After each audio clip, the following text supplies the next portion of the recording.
Japanisches Filmfestival, Frankfurt am Main. Hello and welcome everybody to the 21st edition of the Nippon Connection Film Festival, which is taking place online this year for the second time now. Today's topic is about Okinawa and the contemporary art scene on the island, which is usually known as a tropical resort. Our guests today are Titus Spree and Naoko Uchima. Titus grew up in Toronto, Canada and Frankfurt and studied architecture at the Berlin University of the Arts. He moved to Tokyo in 1996, and since 2001, he's teaching at the University of the Ryukyus in Okinawa. Naoko is born and raised in Okinawa and lived in London for 13 years. And she is connecting Okinawa and the Nippon Connection Festival since 2014. She works as an art manager and curator. Welcome you two, and thanks for being with us today, Titus Spree and Naoko Uchima.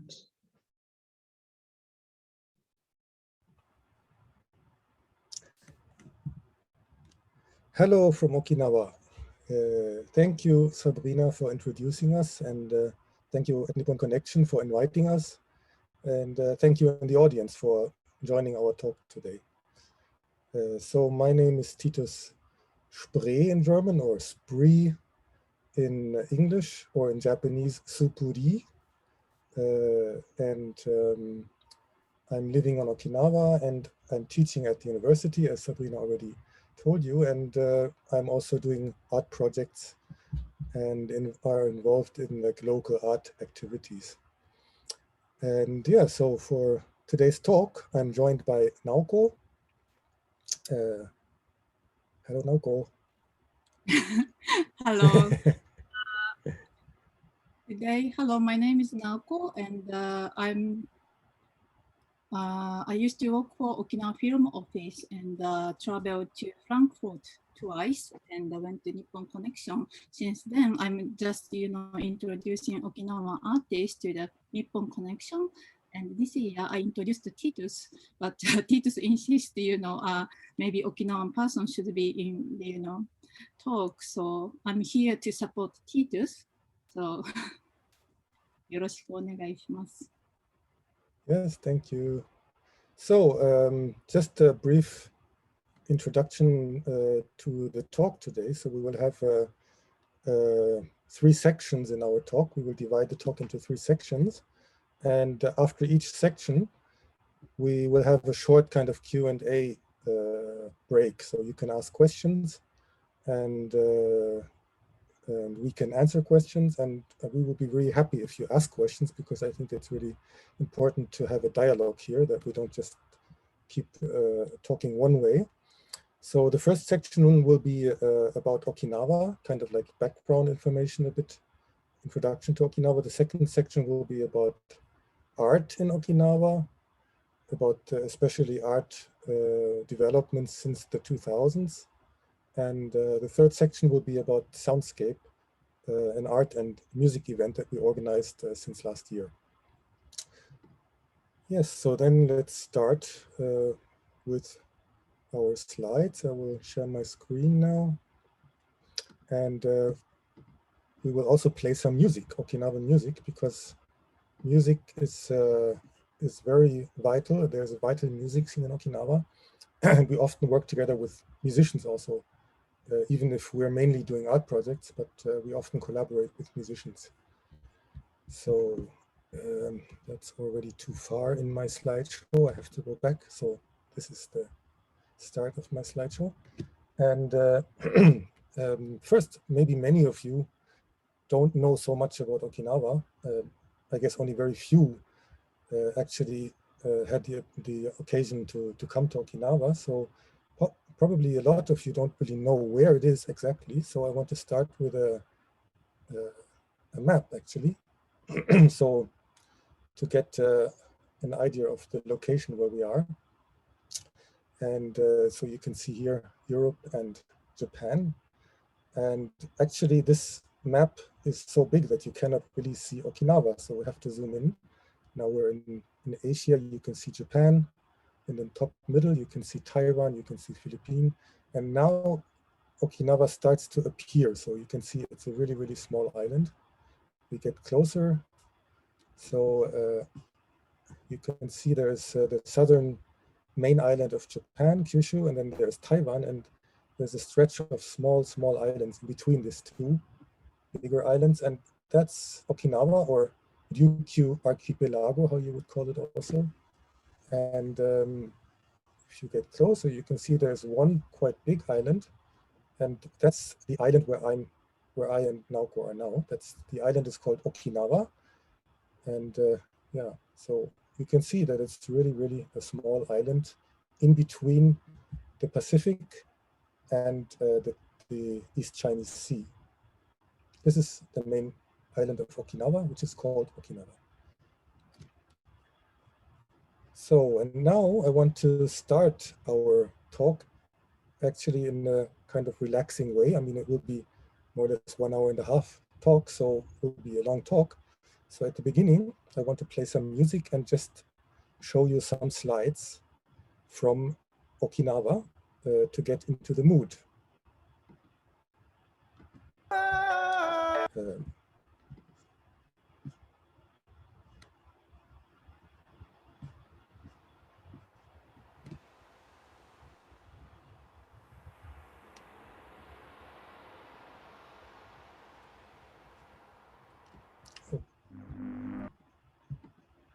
Sorry, I have to switch in between applications, so kind of doing some mistakes here, but now it should go on.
So the music was from Mutsumi Aragaki, an Okinawan musician who does both like original style, like traditional Okinawan music, but also very experimental new style of music. And the first images slides were my slides, and the second batch of paintings, they were paintings by an artist called Katsuko Ishigaki-san, Katsuko Ishigaki.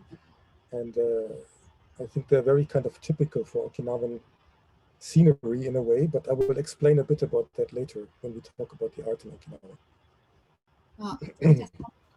We went to the Nippon Connection 2019, and if somebody were there, maybe you seen the performance. Yes, exactly. Yeah, she was in the Nippon Connection live. Yeah.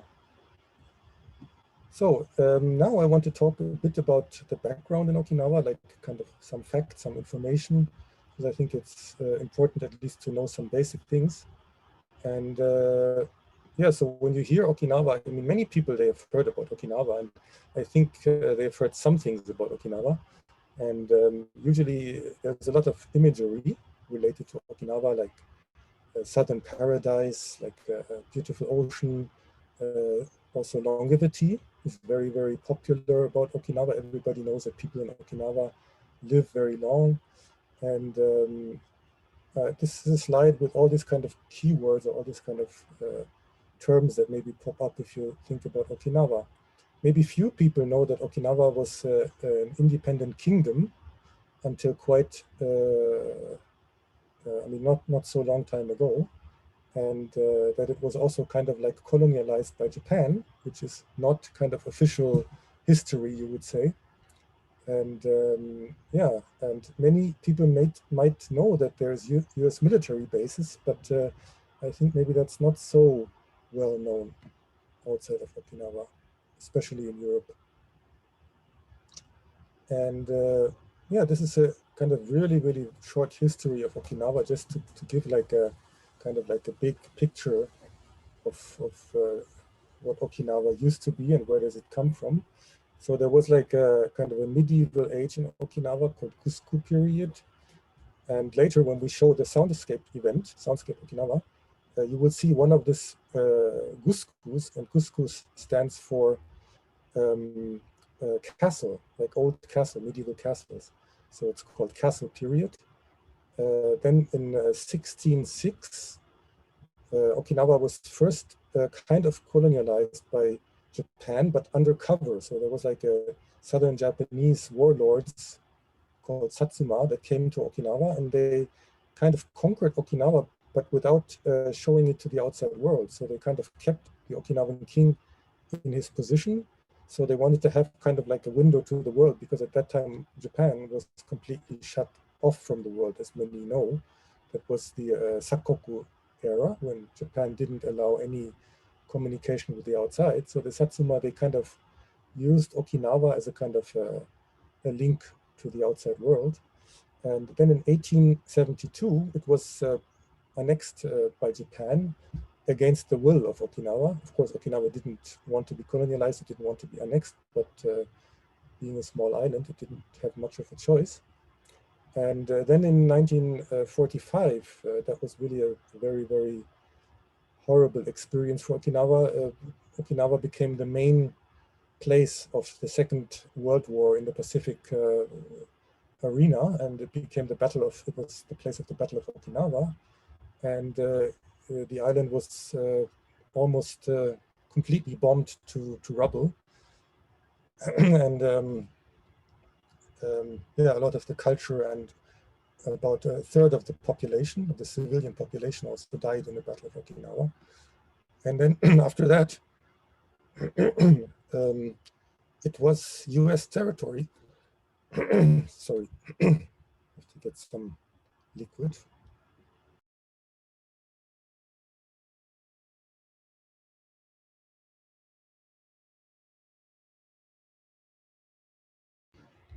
So it was a US territory, and de facto it was the military colony. I mean, it was like a military dictatorship, US military dictatorship that kind of controlled Okinawa until 72, and then it came back to Japan.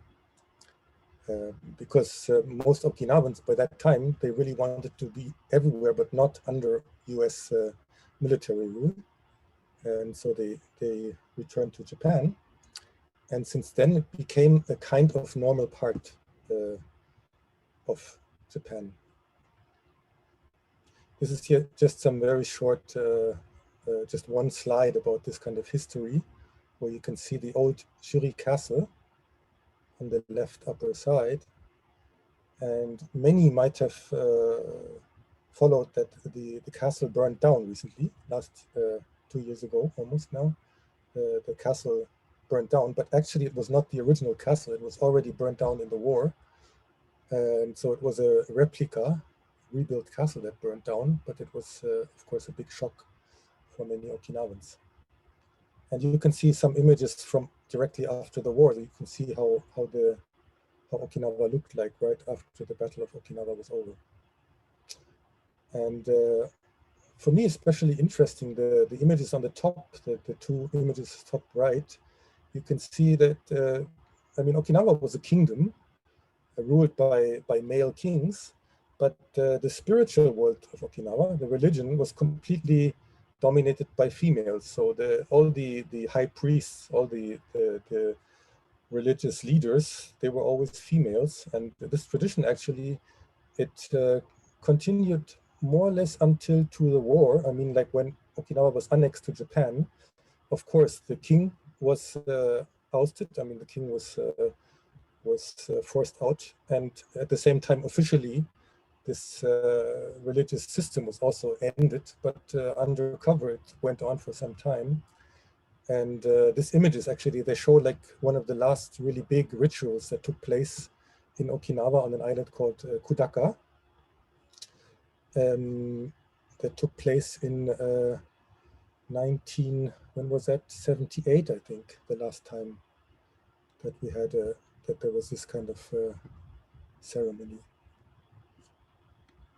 So it's kind of an animistic tradition of religion, and it's one of the few places in the world that until very recently had this kind of matriarchal religious system still in place. Yeah.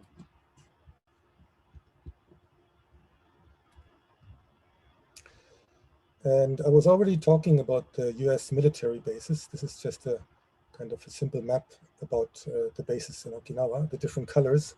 I mean, green is non-base, and all the other colors are base US military bases, so orange, blue, and the light blue is also kind of like ocean area for military usage.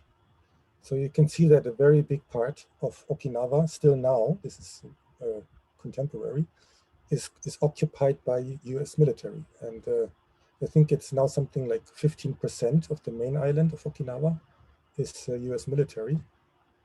And of course, that's not something that the Okinawans like or that they choose. I mean, when Okinawa came back to Japan after the American military rule, it was kind of like decided in a hidden contract between Japan and the US that Okinawa would remain kind of like a military base location, and that Okinawans would have to put up with that for quite some time now.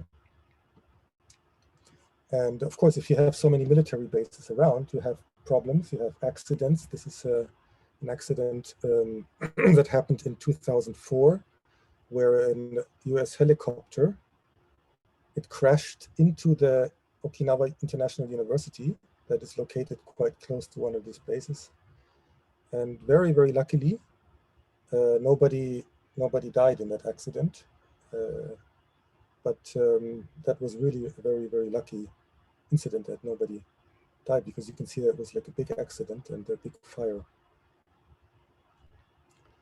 I want to play another piece of music now, because this incident of this crashing helicopter, it led to a big movement in Okinawa of also young Okinawans, because of course the university, that's where young people are. And so yeah, a lot of young people, they thought that's not something that they want to live in, this kind of environment. And especially also musicians, they started kind of like a series of concerts against the military bases. And this one song that I'm playing, that I will play now, is done by two young musicians. And it's made on this occasion, describing this accident. 感じた未来その先の先の先まで見えないステージトレイヒューマンライツ思考奪われて何も言えない金網に絡んだ赤いリボン滑走路に血を飛ばすラジコンあり落ち呼ばわどうして耕すの金網の向こうのあの土地を200夏の日のこと見上げた空から落ちる炎と高温めがけるところは学びや全てをガラクタに変える花火でメディアで日本燃えてるアテネ沖縄戦場南の果てで起きてることすら伝えメディアが導く結末から目には大臣のために政府は必死最果てだからかそれは明らか1972何年経ってもまだまだ増えていく暴行や事故まだまだこれまた協定皇帝落下の兵の片付け笑ったお前が焼き付く眼球日本の政府に見通すサンキューその日はまさかなそれだった毎日通ったその場所カンカンひでて空から殺人兵器が米軍それでも停電兵器日本の間違い第3次だけど奴らが言うのは成功らしい俺ら今までブラウン管向こうの世界は現実だ一言ではなく近くにあるお前らのことからずっと囲まれてこんなに近くで笑ってやがった基地が偏ったこの島沖縄平和平等と教える教科書昔くらいに綺麗な話兵器に囲まれなくした秩序にこの島の何を平和という力で押さ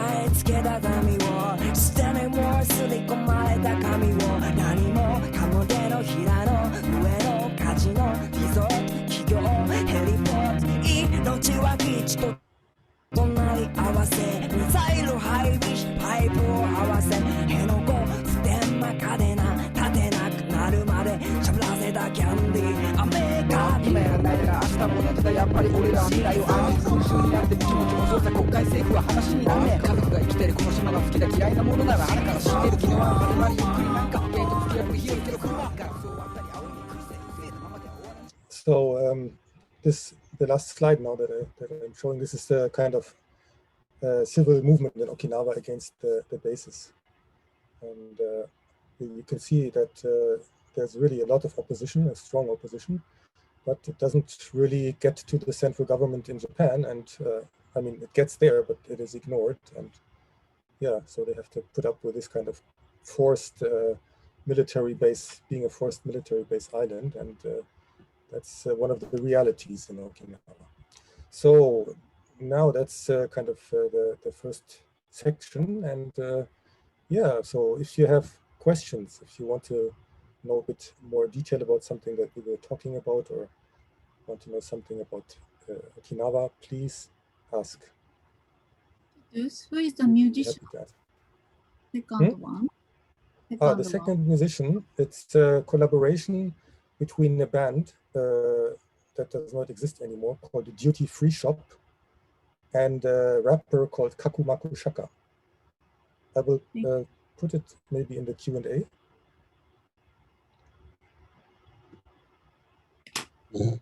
Yet I don't see questions, so please feel free to just go on. Oh, there's a Can you elaborate on what the US stance is about having those bases in a foreign country, obviously against the will of the population? Yes, so it's a really difficult story that starts with Okinawa being colonialized and then being annexed. So from the beginning already being kind of like a powerless small island, you could say, that was forced to become Japanese. And then during the war, of course, the Japanese central government in Tokyo, they used Okinawa as what you can call a steishi, like a sacrifice stone. So they used Okinawa to show how horrible it would be if the Americans would attack the main island. And they didn't care about Okinawans suffering from that kind of sacrifice, you could say. Yeah? And so this kind of background made, of course, Okinawa become what is a kind of a euphemistic spoil of war, you could say. And the US occupied it until '72, so they could freely build the bases when they were occupying Okinawa. Actually, they forced out Okinawan farmers, Okinawan people from their land and just built bases everywhere. They could do that freely because it was kind of like a military dictatorship that they had in Okinawa. And Okinawan people were horrified and they tried to fight against that, but they were not able to, of course, change that situation. And then after Okinawa came back to Japan, Japan actually secretly agreed to the US request that the US could keep the bases in Okinawa without asking Okinawan people. So it's kind of like a discrimination, like a political structural discrimination of Okinawa that goes on until now, that is not changed now. So, I mean, like, of course, Japan is a democracy, but Okinawans don't really feel that it's 100% democracy. I mean, they feel that their will is not recognized. And of course, they cannot easily just become independent or so. They have to put up with this kind of like structural discrimination. Yeah, maybe Naoko, you have something to add to that things? No? There's another one. What is the current most controversial topic in the context of the military presence in Okinawa right now? Is it still Henoko? Is there something new? I think it still is Henoko because Henoko, I mean, many people won't know that, but it's a new base, a base newly built that they say it's replacing another base that is now in the middle of the urban area, actually the base where this helicopter crashed in the university. And so Okinawan people in the 90s, they stood up against this base. And so the US decided to close it down, but only if they get in exchange a new base, and that's what they're building now. So they're doing a landfill in a very, very beautiful area in the north of the island with beautiful coral reefs and beautiful marine biotope, yeah. And yeah, but the Okinawans are forced to accept that. Even they made a referendum, and they also elected politicians that were outspoken against the base. So it's clearly the will of the Okinawan people is very clear, but it's not respected. And still, Henoko is an ongoing conflict that is not solved and won't be solved for some time, I believe.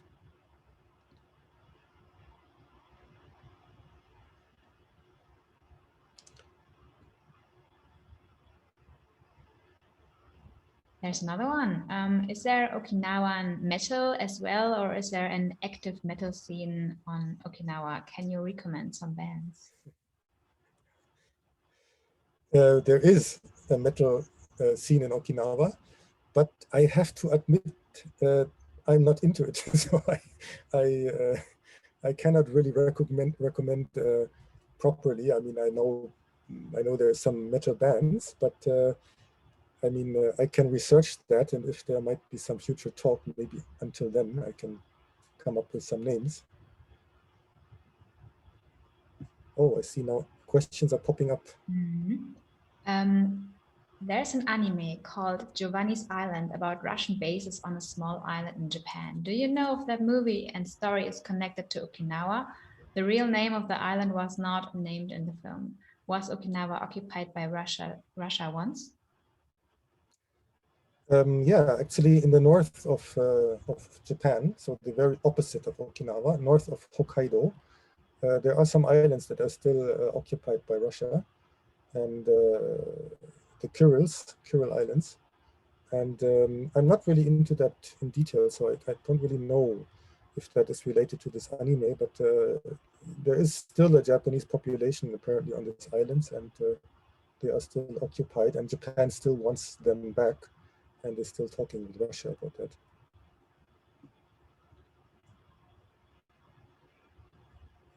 Is there a movement similar to the Ainu movement in regards to cultural identity and language? Oh yes, there is. Yeah, I mean, like Okinawa, it's a bit different from the Ainu in that it's not like an ethnic, clearly definable group of people, the Okinawans. So they are like in their history, they are kind of like a real mix of different ethnicities. So, I mean, also, of course, Ainus are not pure. I don't believe that. But I mean, anyway, the Okinawan is already from the beginning a mix of northern, like Japanese influences and southern influences. And so it's not an ethnicity, but it's a very clear, distinct culture. And it had its own language that was close to Japanese, but very different from Japanese. So Japanese could not understand it if Okinawans were talking Okinawan language. But unfortunately, that's getting lost, and there's only very few young people that try to revive that language culture. And but very interesting movements are there. There's really like there's a small theater group with young Okinawans that only do theater plays in Okinawan language. And there's artists that use Okinawan language. So yes, there's this kind of movement, yeah.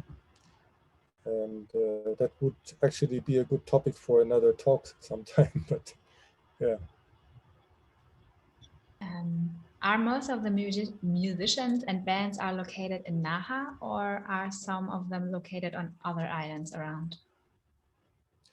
Actually, there's musicians on all islands, so that the music culture is so vital, the traditional as well as the contemporary, so amazingly vital. Actually, more vital than the art world, I have to say. I mean, the visual art is much less powerful and much less kind of like a movement in the way that the music scene is. And there is also on the main island in Okinawa, there's like Okinawa City that used to be called Koza. Naoko, she will talk about that a bit later, which has like a really, really vital music scene. Yeah? And that was inspired actually by the American bases. I mean, of course, with the bases, there were also a lot of musicians coming from the US, and also black music and all kinds of music. And in Kosa, actually, that's where more or less the Japanese rock music started from, where Japanese kind of soul music started from, where all kinds of like international music started from. So yeah, that's something to discover, Okinawan music scene. Yeah. So I think we are going to do 2 more questions and then maybe going ahead because of the time. How Yes, strong? sure. Yeah. How strong is the anti-basis movement now? It's strong. I mean, there was a referendum 2 years ago, organized actually by quite young Okinawans, which was surprising because in Japan and also in Okinawa, young people usually don't care so much about politics, or very few actually do. There was a referendum about the basis, and in that referendum, I think like 52% of the voters voted actually. So I mean, for a normal referendum, quite high number. And 72% of the people who voted were against the basis, especially against the new base in Henoko. That was the question, to stop that building of the new base. So yes, it's a strong movement, but it's also a very, it has a hard time, like putting up against the central Japanese government. And the Japanese government, they employ like riot police here on the island, stopping all this kind of movements, suppressing the movements, kind of like incarcerating activists for long periods of times. I mean, like they incarcerated one of the main activists for like half a year without proper reasons. Yeah. So yes, it's strong, but it has a hard time to get heard in mainland Japan. Yeah. One last one. Do you think the current US presence is influencing the cultural revival movement? Are young people on the island more into US American culture? I mean, I already was talking about that background. And so there is, of course, a strong influence, but interestingly, that became weaker recently. So like the strong influence of American music that started in the 1950s, 60s, 70s. And so now recently, since Okinawa was returned to Japan from the 70s on, Okinawan culture more and more kind of like shifts towards like Japanese culture or Tokyo culture. So there is, of course, a difference still, and there is an influence from US music or from international music, but it's becoming less and less. And young Okinawans, they often listen more to J-pop than they listen to like American music. But maybe they still listen more to American music than in the rest of Japan. But it's maybe hard to quantify. Okay. Thank you. Okay, so yeah, good to get so many questions, and yeah, I think we have to go on with our talk, otherwise everything will be getting longer and longer. So now we go to the second section of our talk, which is not about Okinawa, but about art in Okinawa. And I want to start actually with the paintings that I showed at the beginning, because I didn't explain anything about that. And I wanted to say some words about these paintings. It's a series of paintings by Katsuko Ishigaki. And she's kind of like same generation with me, Okinawan artist. And she didn't do painting like this kind of scenery painting, actually, most of her art career, but she started doing this like maybe 10 years ago or 8 years ago. And I think her paintings, they are really dealing with all this what we were talking about, with the basis and the change of Okinawa and the change of environment with Okinawa in a very interesting way. And I mean, a lot of these paintings, they actually show bases or base areas or military areas. Like, for example, the top left painting, what looks like a nice lush green mountain, actually is a training area for the US military. And the one in the middle, where you can see the really beautiful ocean color, Okinawa ocean color, that's but we were talking about the Henoko base area. That's where they're going to do the landfill. So this red line actually is to keep out protesters that come there with kayaks to stop the construction of the bases. And the top right one is a big anti-base demonstration in Okinawa. And below that you can see like the kind of urban development around the bases, or actually the bases themselves in the paintings. So now I want to talk a bit about the art scene in Okinawa, and I will start with developments in the 2000s, from 2001 to 2011, when there was a place called Maijima Art Center and a kind of international art event called Wanakio. And so I was a part of this Maijima Art Center and also an co-organizer of Wanakio. And while we look at the images, I will put some music again in the background.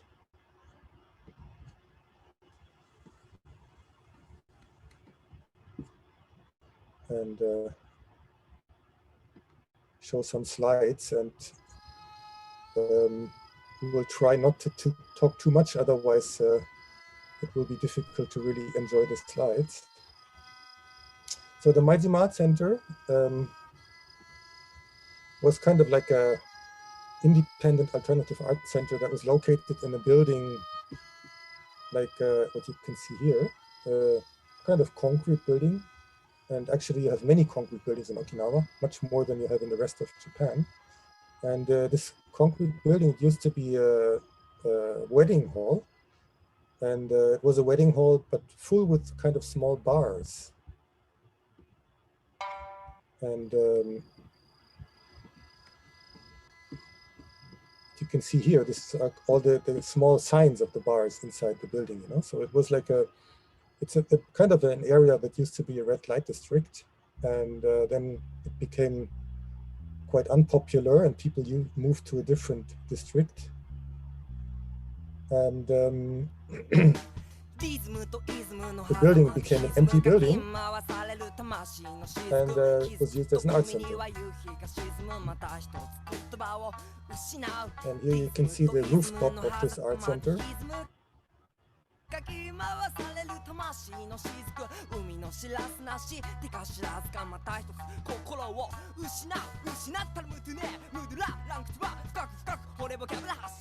And these images are when the building was destroyed, so we had to leave the building after like 7 years of using it. And as it happens so often in Japan, I mean, alternative art spaces or alternative art institutions, they don't get like stable funding from the government, so it's really, really hard to keep it running. And so the owner of the building, he was very, very cooperative. He was not an art person, but he was really happy that young people were doing an art center there, but he was not a rich person, so he couldn't afford to keep like providing the space, and he had to kind of submit his building to the bank that he was owing money. And yeah, then the building was destroyed, and now there's a new mansion. So that's kind of a story that you get like this quite often in Okinawa or in Japan, I would say, you know, because it is really, really difficult to keep like art initiatives, art projects like running for a longer time. Yeah.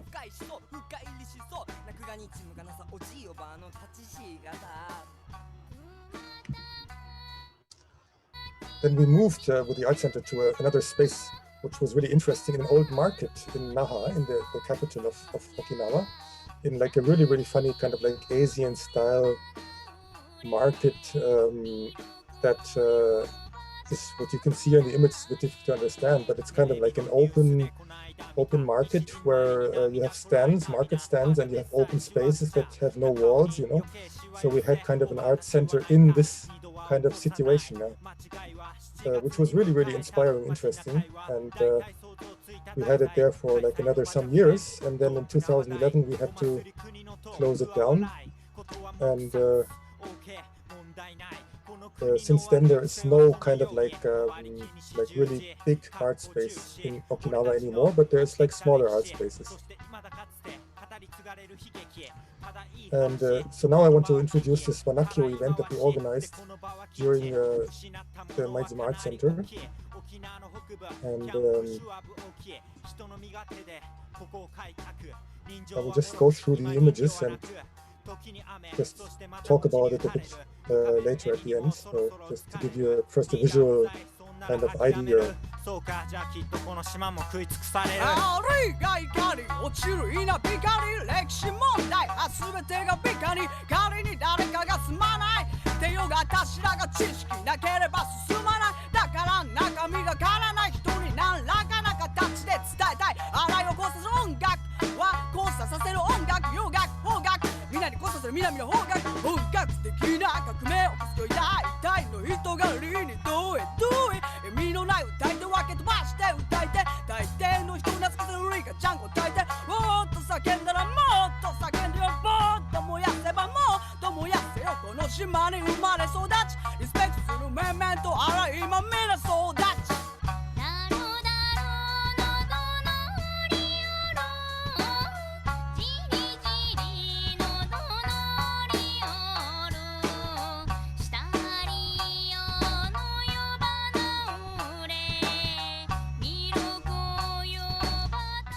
Actually, this image is interesting because it's an artist from Frankfurt called Katrin Paul.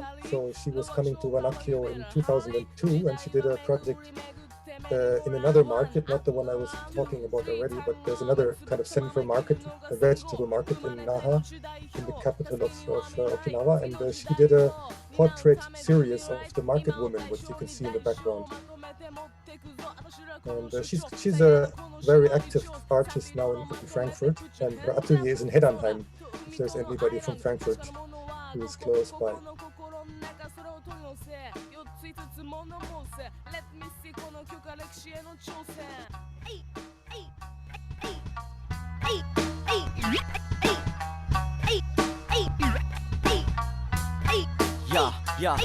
矢の言葉で矢の真ん中を踊らせ矢の言葉で矢の真ん中を踊らせ矢の言葉で矢の真ん中を踊らせ和の言葉で矢の真ん中を踊らす暑い夏が始まり人と人が交わり少しぼやき気味に目に映り続く街並みこちらヒップホップサイド南部街道331南からのメッセージを送り開いた道時と人の流れ支え次へつなぐロータリーワードオブ沖縄走り向かうゴーパチその間に垣間見受け継がれるヒストリーテキストに乗るだけのものはねドンニー先人たちは生涯をかけて思った手見ぬミルク湯が風が当たり前の中のか見抜く今を生き抜くやっただからいつかきっと気づく1ミリずつだけど育つサンゴの成長のようなリズムここに息づく者たちへのリスペクト忘れると取り返しのつかないことで溢れるぞ Watch out 気をつけな Of course, like seeing the images, it's quite hard to understand what's happening. I mean, there's like different artworks you could see, different situations, but we can understand that this Wanakyo project, it happened like in the urban context, in like the open public space in Okinawa. And that was kind of like one of the main points for us was to relate contemporary art to society and to like a kind of society that not necessarily was really open for art. I mean, like in Okinawa, people generally are very open and they're very welcoming. But of course, contemporary art is often difficult to understand. And so it was kind of experimental. And but it was kind of like this idea that if you confront art with this kind of reality, that also art will kind of change and will kind of pick up something from this kind of very real, very Okinawan atmosphere that you find in many places still in Okinawa. And so it was kind of like a two-way project in the sense that it was not to bring only art to Okinawa or to local society, but also to bring local society into Okinawan contemporary art. And actually the name of the project, Wanakyo, if you read it in Japanese, it's easier to understand because if you read it like with the syllables of hiragana, wa, na, ki, o, if you read it the other way around, it's Okinawa. So that was kind of a bit this concept, you know, that you do something with kind of Okinawan environment with Okinawan kind of like input, but not necessarily kind of have an output that you understand is like what you usually would think is Okinawan, you know. So this was kind of the idea behind this project. So yeah, that was kind of like the 2000s development. So there was Majima Art Center, there was Wanakyo, and there was also, of course, a lot of other things happening. But yeah, as I was saying, it's really difficult in Japan to organize art, independent art, in a sustainable way, because there's really no funding. I mean, even compared to other Asian countries like Korea or Taiwan, funding for contemporary art in Japan is very few. And so it's always kind of like this kind of fight of how do you survive, how do you finance projects. And yeah, so usually it's like some years you work hard, you do something, you realize something, and then you're exhausted and you have to take a break. And so now I want to take a break because I was talking quite long, and want to hand over to Naoko and start talking about what happened since Naoko came back to Okinawa in 2011 from London. Okay. Naoko, yoroshiku. Hi. So, can you change to next week? Titus? Can you change the slides? Yes, It takes some time. Yeah, okay. I just need to tell my kind of personal, perspective. Originally from Okinawa, but moved to London 1997. And since I came back to Okinawa, I traveled to Berlin and Frankfurt for the film market. So these cities are quite similar for me because mixed culture and quite unique. And here is a picture of, Berlinale. I went to London, Berlin Film Festival, and this is a Leiden. It's southeast London, and now it's become very trendy for art scenes, and there are many artist studio and things like that. And the bottom picture is Club Queen. It's in Koza City. As Titus mentioned earlier, where I grown up, here it's Okinawa City. And my roots, my grandma is from Nakijin village. And Shuri, Naha, where I live now. And those cities, Koza is kind of the middle of Okinawa, and Nakijin is north, and Shuri, Naha is south.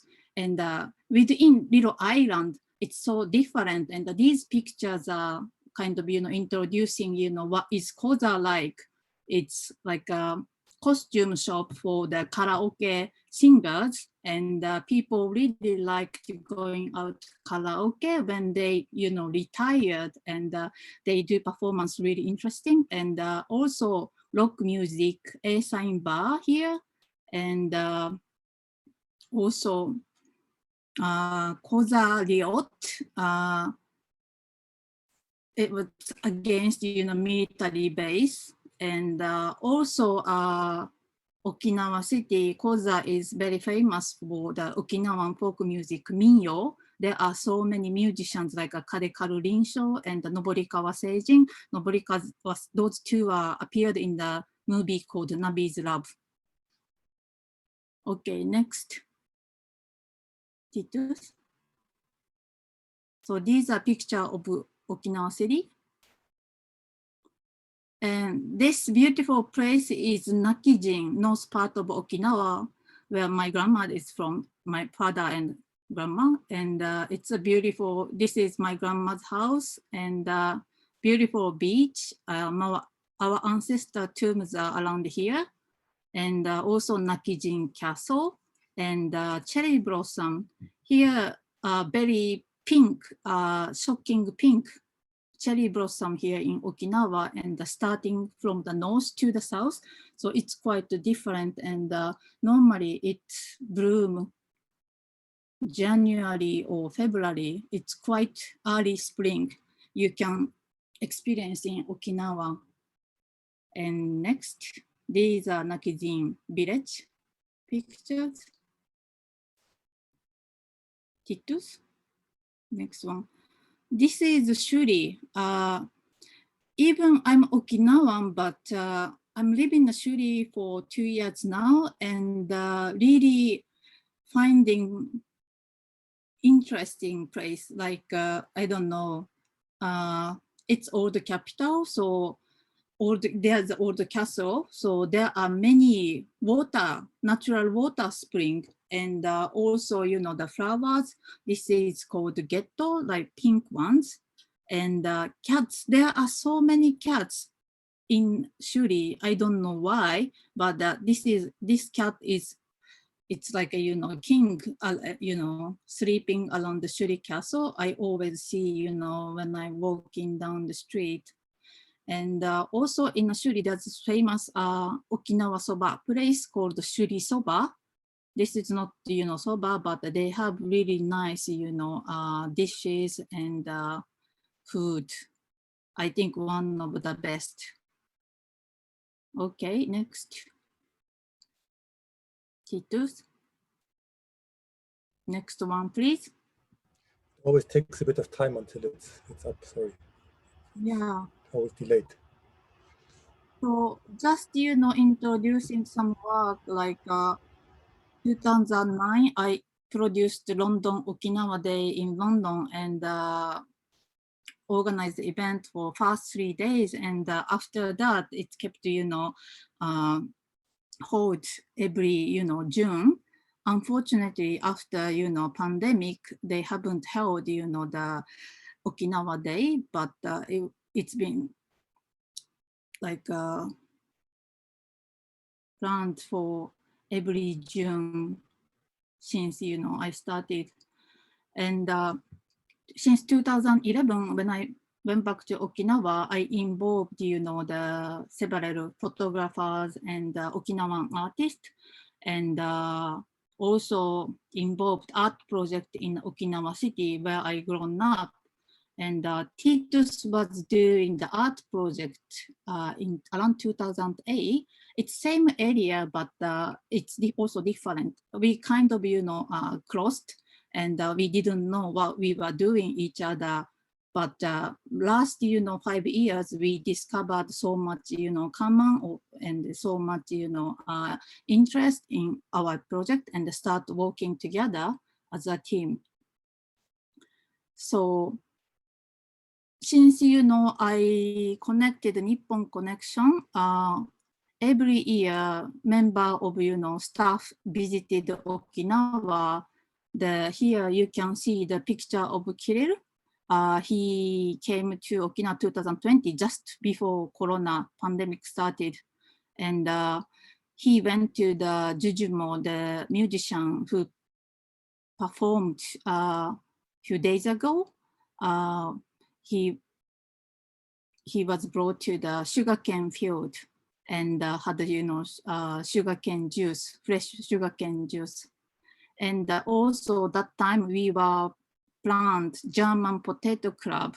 Titus was organizing, you know, during the Maijima Art Center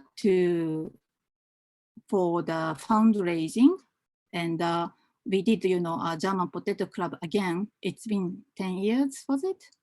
And Kirill was there and helped us too. So I just put the picture, you know, they are there. And also we're gonna talk about Soundscape, and that time Kirill was there, and also the film director from Germany, Elis Jude, was there, and Mani Neumeier musician was there. So we went all together to see the castle, Itokazu Castle, and we were supposed to plan, you know, the events together, invite, you know, the artists from the Germany, but since pandemic, we can't, you know, do we can't travel, but hopefully, we can, go and come. And also, I wanted to visit, Nippon Connection again, if it's, if we can travel. Okay, I think that's it. And can you... some images of London, of the Okinawa Day in London? Ah, yes, yes. Maybe we can just, go through quickly. This is about London. And then there's an image of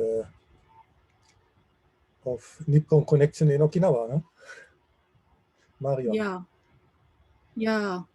2015, I invited, Marion to Okinawa, and we had a symposium, and it was quite good. I think it was, when I was working for Okinawa Film Office, we had, government fund, and it was good. But the rest, most of them we do without government funds. So it's very difficult, in doing, arts and the cultural program in Okinawa.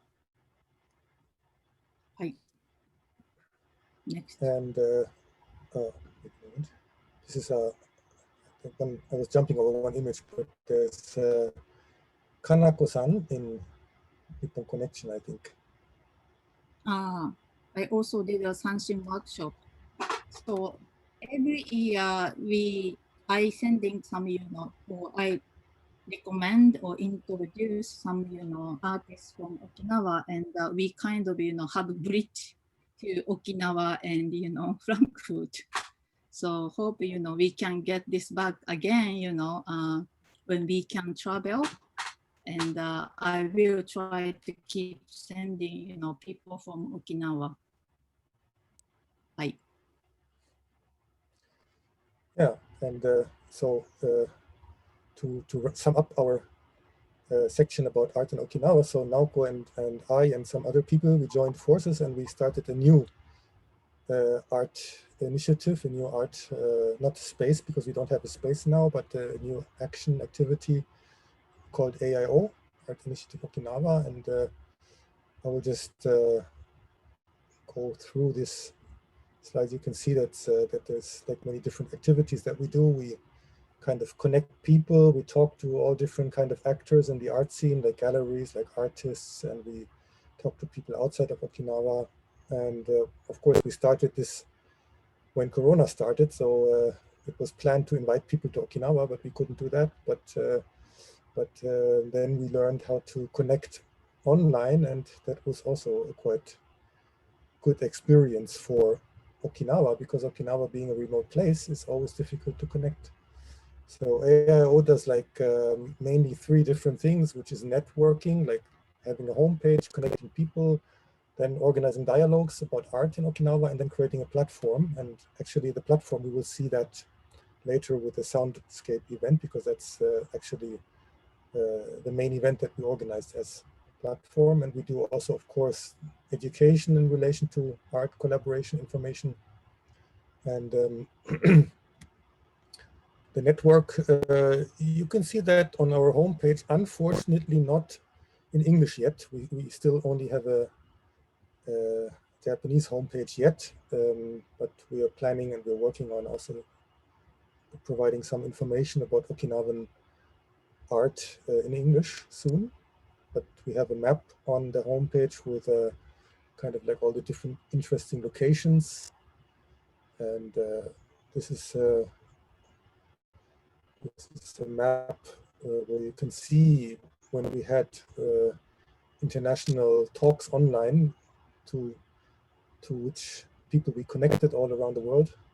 Because many people come to Okinawa, many people are interested in Okinawa, and if you want to come to Okinawa, it's hard to forget the experience. I mean, most people, they keep some kind of relation to Okinawa, they want to come back, and it's a really very impressive and touching place. And so yeah, when we were in Corona, not able to travel, we connected online, and there were so many people from all different places that wanted to know how's it going in Okinawa.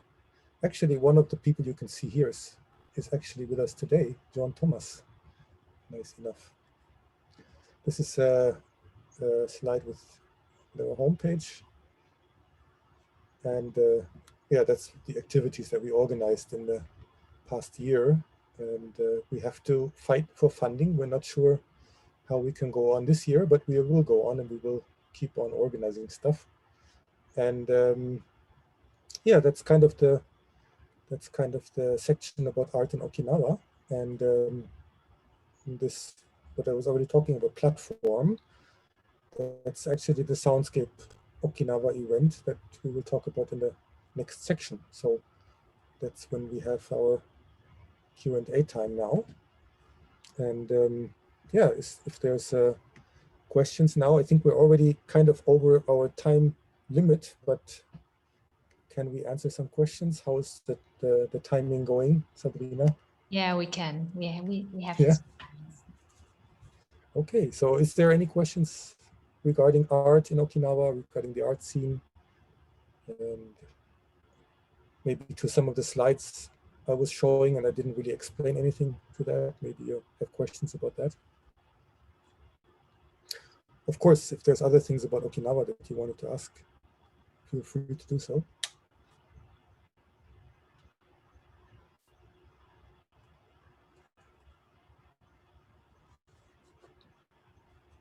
Okay, I don't see any questions yet. Well, then we can also just go on. Yeah. But Okay. maybe we can use the time, because also if I keep on talking, my voice will get rougher and rougher, to have like a short, at least, music break and play something more contemporary, because the first song was contemporary, but the other two songs that I played after that, they were kind of like from the 2000s. And so now I will put something from a group called, a band called Churashima Navigator.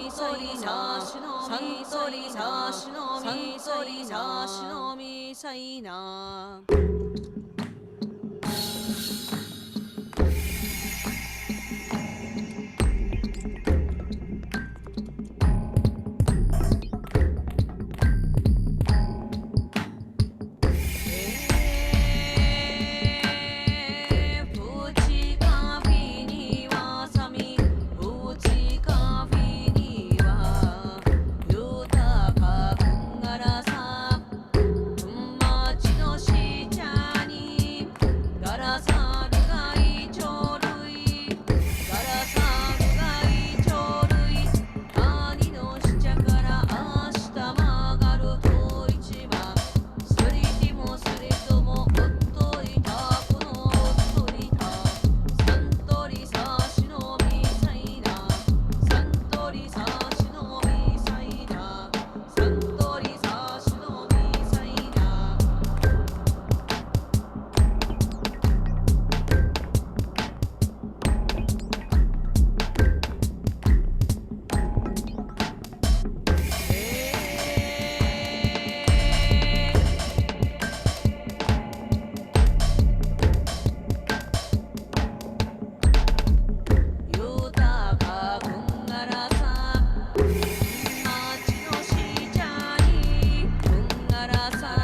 サントリーサーシのみサントリーサーシのみサントリーサーシのみサントリーサーシのみサントリーサーシのみサントリーサーシのサントリーサーシのサントリーサーシのサントリーサーシの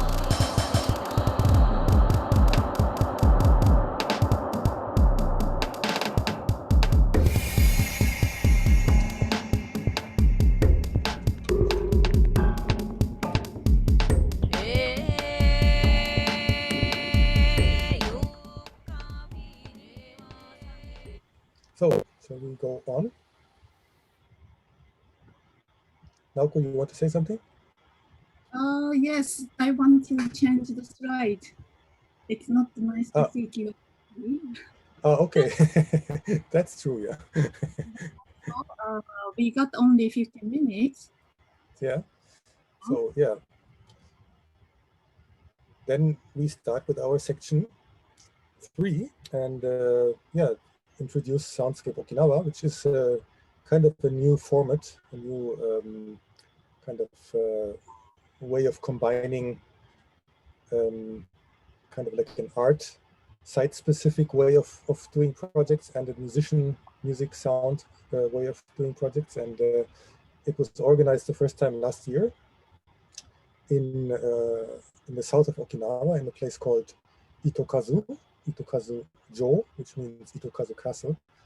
And yeah, it's a very kind of special environment, like a very Okinawan environment where you have like the nature, Okinawan subtropical nature, and this old kind of castle walls, this old kind of ruins of the medieval castle, which are really special ruins. It's not the kind of castle that you find in the rest of Japan or anywhere else. So it's a very kind of special culture.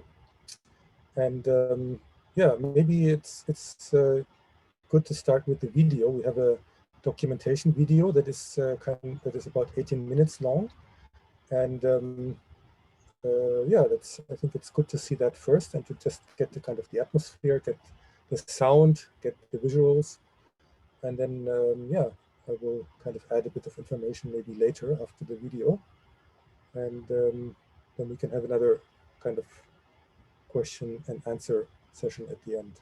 So yeah, could we start the video now?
So maybe I can jump in here. I don't know if you can put the sound a bit lower of the video so we just keep it running, because there still is a section at the end with the making of scenes of the event. So if it's possible to lower the sound of the video, I will just go on talking over it. And yeah, as you can see in the video, it's a very, very special place. And I mean, the idea to do something in that kind of location, it was with me already some years. But when Corona started, then it was kind of like, we have to do something outside and in nature, and we have to do something that people can enjoy in this kind of environment, this kind of situation. And that's when we concretely started to organize this event. And somebody asked in the question section, Q&A section, about the musicians. And yeah, most of the musicians are based in Okinawa or Okinawan, but of course we couldn't do any travel anymore when we started organizing Soundscape. That was like in June, July of last year, and all travel was impossible. And we had planned to invite musicians from Germany, and of course we couldn't do that. So at the end we were working, and of course that was one of the main points. We were working with Okinawan musicians, and with a very, very big variation of Okinawan musicians. As you could see, there was like classical musicians, there was pop, there was experimental, there was electronic. So yeah, it was kind of like a real wild mix of different styles and music atmospheres in this huge area of this old castle. Yeah. And we are planning to repeat this event this year. We're still not sure about the funding yet. I mean, we're still fighting for funding. We're still applying for funding, and we will repeat it for sure. We will repeat it probably this year, but it depends a bit on the funding. Yeah. And I mean, as you can understand from the location, of course, it's not just like organizing an event at this place. It's of course a process. It's a dialogue, and the dialogue starts with asking for permission, with of course the authorities, which was quite easy actually. I mean, what you can see in the video, that this area is not really kind of strictly maintained like usually places in Japan are. You know, it's kind of like a lot of like high growing grass and a bit of like really natural like trees there, you know. So it's actually special in the way that it's not really properly maintained, but a really, really important cultural place. And I mean, I really liked this kind of wilderness that you have there, that you have culture and you have nature together. And I hope it would stay like that. I hope it will not be renovated or kind of like tied it up in a way that tourists maybe can walk there without problems or so, you know.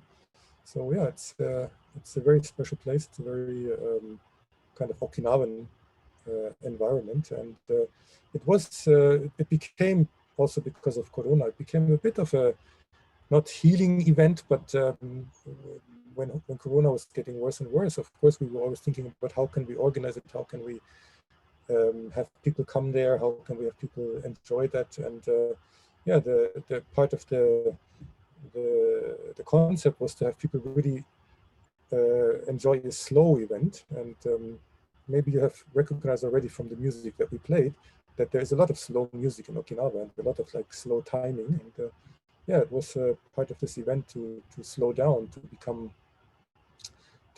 open for nature, to become to get out of this kind of Corona closed downness, and yeah, to enjoy this atmosphere and this natural environment. And yeah, the response was really very nice. I mean, a lot of people who didn't really know what kind of event it would be, they came there and they were really happy that they came there. They enjoyed it, and yeah, a lot of people said that this was what they were missing, to go out and to open up there. So yeah, and part of the dialogue that we had was, of course, also with the community there. So there's a small village beside the castle, and so we had a really nice dialogue also with the villagers, with the village people, with the mayor of the village. And so it was like a long and still ongoing dialogue with this kind of location, with this place, and with sound, and with yeah, with all different kind of factors that play into this kind of event. Yes, so Naoko. Yes, hope you and everybody enjoyed the video. We cannot see your face, but we can, see your names, and thank you for joining us. And as I seen the video, it almost made me cry because, I know the scene or, the behind the, screen. So it was the first time we organizing outdoor event. Normally we were working in a gallery or museum or other locations. So it was very difficult to organize, outside events. And also that December was raining all the time. And we had to postpone to the next week. And it looked, really beautiful in the, movie. But actually it was really difficult, to organize. So, as I seen the video, it almost, made me cry. So hope you enjoyed watching the video and the music and the scenery. Thank you. Hope you find that the time to come to Okinawa occasionally. So, and yeah, as I said, we will repeat the Soundscape event. This year it's planned for November 20th, the main event. I mean, what we saw in the video was mainly the main event, but yeah, we plan it for November 20th. But probably we will repeat it every year in around November, middle of or late November. So if you can arrange to come to Okinawa, contact us, and yeah, we will be happy to welcome you here. So I think we're over the time quite a lot. So I don't know if we have any time now left for answering questions, or we still have some time to answer as many questions as we can. So if you have any questions left, please write it down now. So I already see the questions now, and so Kirill, he asked about other places for Soundscape, and actually from the beginning, when we started organizing the event, we were thinking about different locations that were similar to this Itokazu castle. There's other really nice castles, like what Naoko was talking about. Nakijin is another famous castle in Okinawa, a really beautiful castle. And then there is Kitanaka, or Nakagusku, it's called, Nakagusku Castle. And yeah, so we were thinking about that, but actually we thought it would be good to repeat it at the same location for at least 2 or 3 times, and to have it kind of like growing roots there. Also because, as I said, I hope that they don't kind of gentrify or renovate this area too much. So I hope that they see that you can do something very simple and very kind of like a joyful event without having to make like a proper facility, without having asphalt roads, without having concrete all over. So that's also one of the reasons we want to repeat it at that location, to kind of change a bit of the image about this kind of places, because some of this kind of castles, they have been renovated in a not very nice way, I would say, I mean, from my perspective. But anyway, I mean, like we might organize it in another place occasionally in some years, maybe. Any other questions?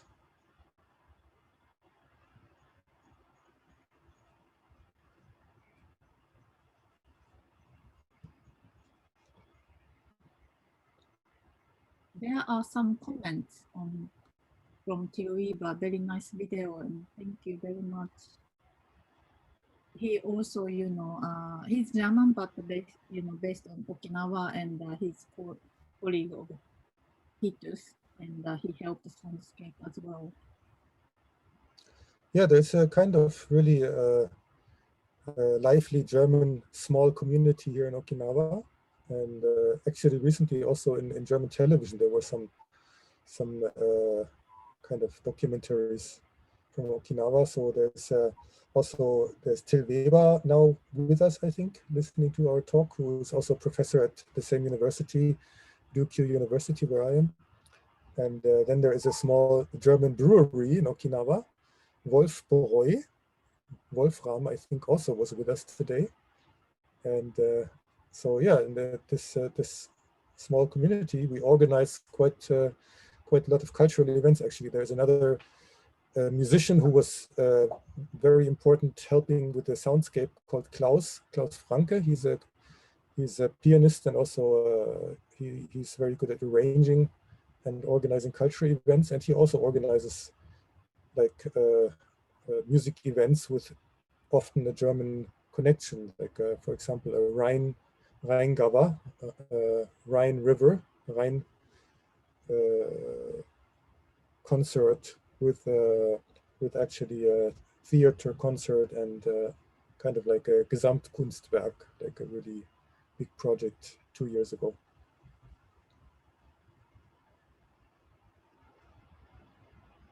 What about Sabrina? What do you feel about seeing the all, images and video? Again, what? Can I'm you? just, if you could ask a comment about the video, or I don't know, the pictures.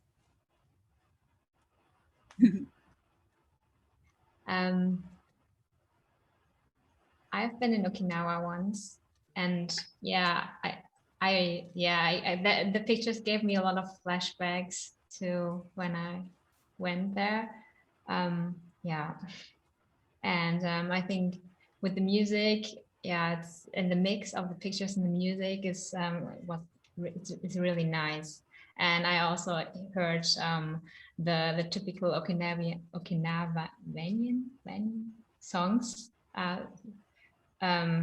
Yeah. So hopefully we can introduce more different kind of music next year. It seems like many people interested, music. Yeah. Actually, there's a site, a blog called Power of Okinawa, I think, which is in English, and it's a blog about Okinawan music mainly, which is very interesting. I think if you Google it, Power of Okinawa, you will get there. And some of the musicians that we heard today also were introduced there in the Power of Okinawa blog. It's a English professor, John Potter, wrote the book, and also, he is doing blog, and those are, good information to get to know about Okinawan music, I think.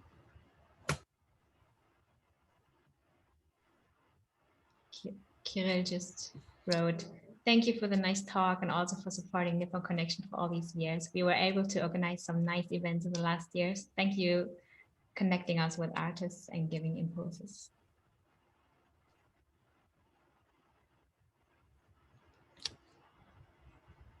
Yes, it's really important that people like Naoko connect Okinawa, because really it's a small island, and it's not so easy to be connected to the world if you are on a small island.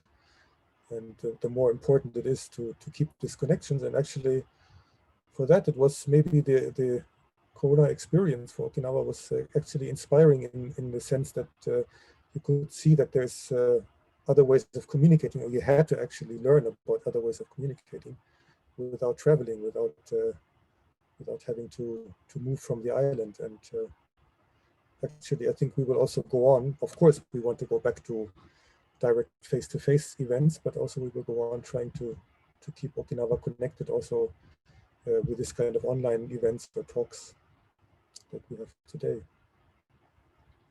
I think in a way it's good because I've been telling you, about Nippon connection to the people in Okinawa, but if they can't, travel, they don't know what it's like. But now, you get on the internet and you can see each other, and now it's more, closer, the both sides, and also.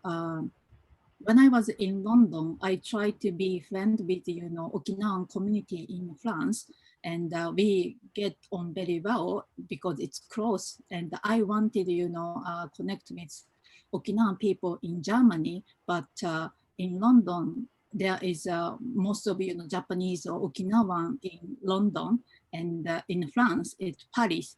But Germany, everyone spread, and there's maybe in Berlin or Frankfurt, there are many Japanese, but everybody like spread in the different cities. So it was really hard to, get, connect with Okinawa in Germany. But since I came back to Okinawa and working for the film office, I got the chance to travel to Berlin and Frankfurt and made, connections. And now I feel more closer to Germany rather than England, where I used to live. And somehow German and Okinawan have similar sense, very direct and honest. And there is a German community in Okinawa, and we get together. Like in Corona, we can't really see each other, but they have like stam dish, and Okinawan has similar things called moai. People get together once in a month and drink together and eat together. So within the German community in Okinawa, I found kind of, this relationship similar to Okinawan community outside the world. So hopefully we, make stronger, this connection, and hope, people from Frankfurt Nippon Connection visit Okinawa, and we wanted to welcome you, and also thank you for the hospitality. I remember, first time went to Nippon Connection, I was so glad because I went to the Berlinale, like a big film festival, but Nippon Connection sites was good to get to know each other. We went to, eat together and drink together. So I really made, good friends there, but none of, film festival is not like that, too big or, too, I don't know. So I really wanted to Japanese or Okinawan to visit Nippon Connection near future and have experience. So I will keep sending the people to the Nippon Connection. Thank you. There's another question. I don't know if you already answered this. What are the traditional instruments in Okinawa except sanchin? Yes, I saw that, and actually, I'm not so good in the traditional music instruments in Okinawa. So I mean, I know how they look like, but I couldn't name them. So, but there is some more instruments, but maybe Naoko, she can. I'm not professional, but you could see, there was a English guy. It's Robin Thompson. He was playing like I think it's called Nico or Nico じゃないな.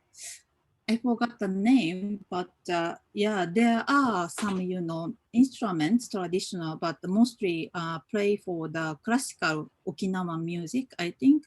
So I will check and will let you know. I think the questioner I know answered who asked. Yeah, sorry.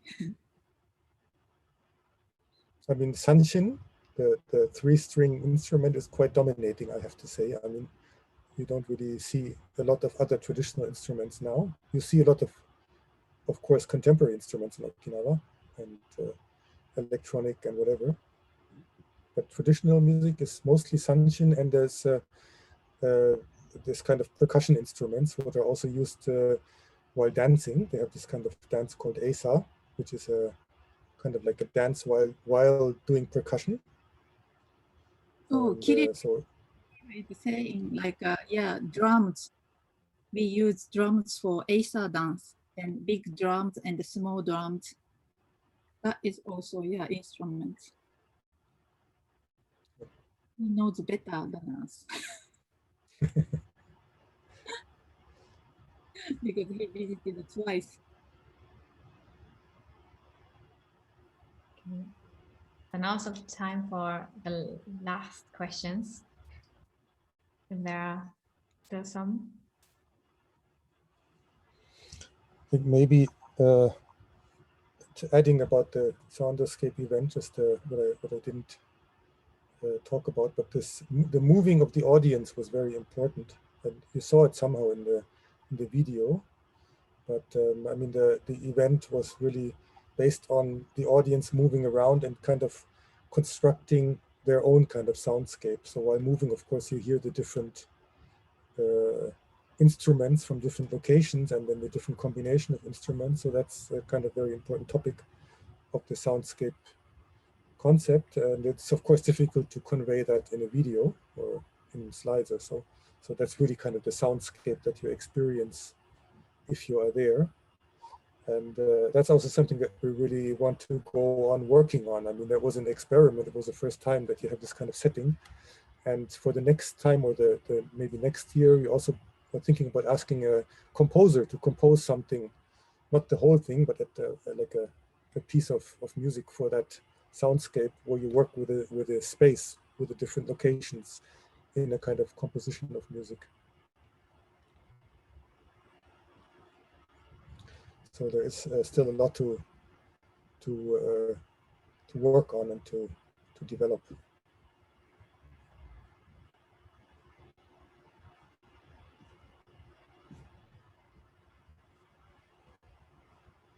Yeah.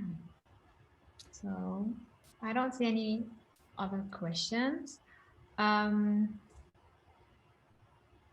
Do you want anything else to say and anything else to add? Or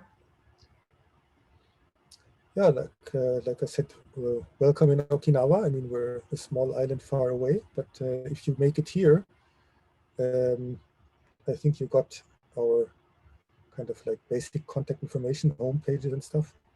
So feel free to contact us and to experience Okinawa life if you can. yeah, you can find any information on the Nippon Connection website.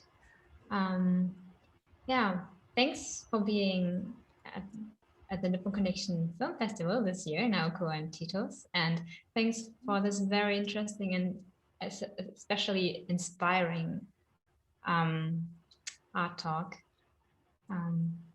Yeah. Yeah, thank you for having us. Yeah. You're welcome. And it's evening, right? So I need to wish you a good evening, good night in Okinawa. Yeah. Hope to see you soon. Thank you everyone for support. Yeah, thank you everyone. Yeah. Yeah, thank you everyone for joining us today. Bye. And